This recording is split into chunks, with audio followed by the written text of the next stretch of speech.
नमस्कार मित्रों, आपका हिमालयन अपडेट न्यूज़ चैनल में फिर से हार्दिक स्वागत है। आज हम एक बहुत ही महत्वपूर्ण विषय होलाष्टक के बारे में बात करेंगे। होलाष्टक जैसा कि नाम से विदित हो रहा है कि यह होली पर्व से संबंधित है। होली हिंदू सनातन पद्धति में एक बहुत ही बड़ा उत्सव है और इस होलाष्टक का हमारे जीवन में क्या क्या महत्व है, इसके बारे में हम आज आपको जानकारी देंगे। होलाष्टक का मतलब 8 दिनों से है। होलाष्टक होली पर्व से 8 दिन पहले से ही शुरू होने वाली एक ज्योतिषीय गणना है। होलाष्टक की शुरुआत होली से 8 दिन पहले होती है और इस बार 27 फरवरी को सूर्योदय से होलाष्टक का प्रारंभ हो रहा है और इसका समापन पूर्णिमा के दिन हो जाएगा। इस बार ये कहना बहुत महत्वपूर्ण है कि होलाष्टक 8 के बजाय 9 दिनों का पड़ रहा है। इसका कारण है 2 दिन पड़ने वाली एकादशी तिथि। तो होलाष्टक के जो प्रारंभिक तिथि, जैसा कि हम आपको बता चुके हैं, यह 27 फरवरी से शुरू हो रही है और इसका समापन 7 मार्च को होगा।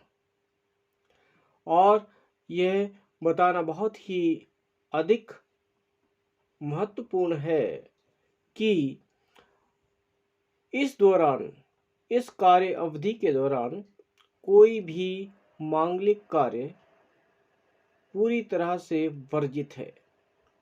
इस दौरान अपने इष्ट देव और भगवान विष्णु की आराधना करें और यह आराधना अत्यंत ही फलदायी होती है। किसी भी तरह के अशुभ प्रभाव से बचने के लिए इन दिनों में भगवान विष्णु की व इष्ट व पितृ देवता की आराधना बहुत ही आवश्यक है। वही इस दिन बुध ग्रह मकर राशि को छोड़कर 4:46 शाम को कुंभ राशि में भी प्रवेश करने जा रहे हैं। अब हम बात करते हैं कि होलाष्टक के बारे में क्या प्राचीन मान्यताएं हैं। मान्यता के अनुसार राजा हिरण्यकश्यप के बेटे प्रहलाद को भगवान विष्णु की भक्ति से बहुत ही आसक्ति थी।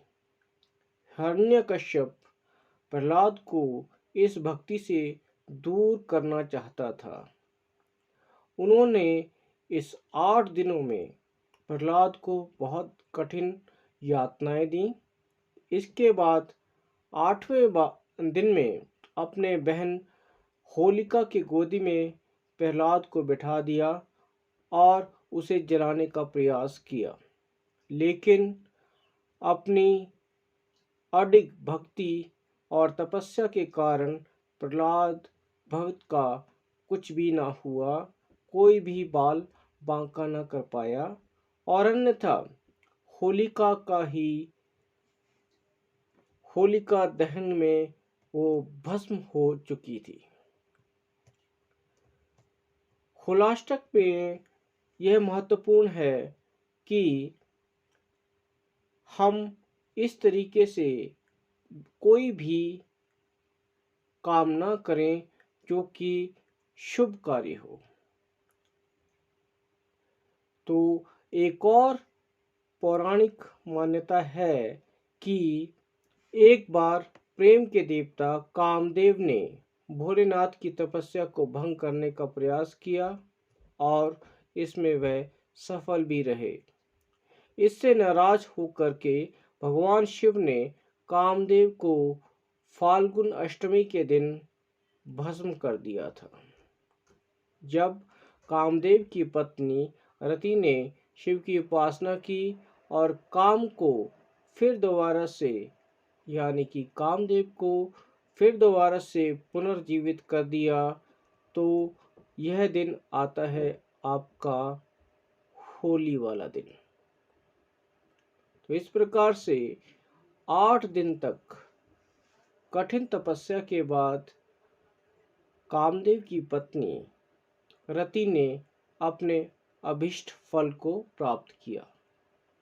तो इस प्रकार से इस होलाष्टक का पौराणिक मान्यताओं के हिसाब से बहुत ही अधिक महत्व है और यौगिक क्रियाओं के हिसाब से भी बहुत बड़ा महत्व बन जाता है। अब आप देखें कि योगी और सिद्ध पुरुष अपनी अधिकांशता रिद्धि सिद्धियों को होली या दिवाली जैसे महापर्वों के दिन ही प्राप्त करते हैं। तो इस प्रकार से होलाष्टक का हमारे जीवन में, चाहे वह सांसारिक व्यक्ति हो, चाहे वह सन्यासी हो, चाहे वह सिद्ध पुरुष हो, बहुत ही ज़्यादा एक महत्व वाला एक पीरियड बन जाता है। तो इस प्रकार से इस होलाष्टक को बहुत अच्छे तरीके से प्रयोग करके, इस्तेमाल करके हम अपने अभीष्ट फल प्राप्त भी कर सकते हैं। तो होलाष्टक के आध्यात्मिक महत्व भी बहुत ज़्यादा है। अब हम बात करें कि होलाष्टक में क्या क्या कर्म है, जो क्या क्या काम है जो निषिद्ध है हमारे ज्योतिषीय शास्त्र के अनुसार। होलाष्टक में शादी विवाह और सगाई जैसे मांगलिक कार्यों को निषिद्ध किया गया है। होलाष्टक में भवन निर्माण, वाहन खरीदना, प्लॉट प्रॉपर्टी खरीदना या बेचना यह वर्जित माना जाता है। होलाष्टक में भूल कर के भी कोई भी यज्ञ या हवन ना करवाएं। शुभ कार्यों की शुरुआत, जैसे कि कोई दुकान, कोई कारोबार या कोई नया कोई काम जो प्रारंभ करना चाहते हैं, उसमें होलाष्टक को ध्यान में रखते हुए ना करें। होलाष्टक में सोने या चांदी या कोई नई चीज़ को खरीदना यह भी निषिद्ध है। तो इस प्रकार से कुल मिलाकर देखा जाए, जैसे कि हिंदू सनातन पद्धति में 16 संस्कार या के षोडश जो संस्कार है, जिसमें गर्भाधान, जातकर्म, नामकरण, अन्नप्राशन संस्कार, कर्णवेधन, यज्ञोपवीत इत्यादि इत्यादि हैं, वह सभी वर्जित हैं। किंतु इस दौरान आप अपने अभिष्ट की प्राप्ति के लिए यथाशक्ति जप, तप, दान, स्नान व किसी तरह की रिद्धि सिद्धि प्राप्त करने के लिए जो भी आप योगिक क्रिया करना चाहते हैं वह कर सकते हैं। और इन यौगिक क्रियाएं या जब तक का आप जो होम है, जो कंक्लूजन है, जो आप जो समाप्ति का जो काम है, हवन है, होली का दहन के बाद और होली के समय में कर सकते हैं। तो इस प्रकार से होलाष्टक का जो हमारे जीवन में, हमारे आध्यात्मिक मार्ग में बहुत ज़्यादा जो ऊंचा स्थान गिना गया है। आशा करता हूँ इन सभी जानकारी के बाद आपको कुछ ना कुछ लाभ प्राप्त होगा। और कृपया आपको यह जानना बहुत ज़रूरी है कि कोई भी जप तप या कोई रिद्धि सिद्धि आप अपने अभिष्ट गुरु के सानिध्य में ही करें। तो आशा करता हूँ यह जानकारी आपके लिए लाभप्रद साबित होगी। इसी उम्मीद के साथ नमस्कार, प्रणाम।